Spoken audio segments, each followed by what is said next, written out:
हर सुबह दोस्तों दो रास्ते होते हैं।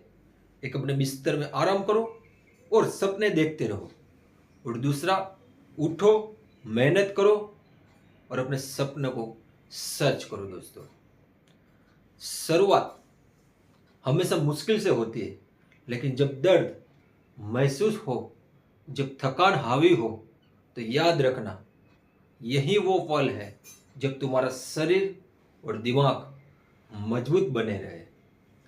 कोई भी ताकतवर इंसान रातों रात नहीं बनता।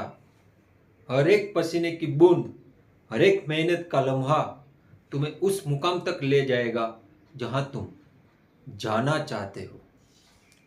अगर तुम खुद पर विश्वास रखते हो, याद रखे, तो दुनिया की कोई ताकत तुम्हें रोक नहीं सकती।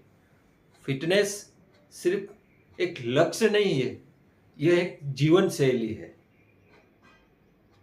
तो दोस्तों, तो उठो, मेहनत करो, खुद को बेहतर बनाओ, क्योंकि तुम कर सकते हो आज से, अभी से।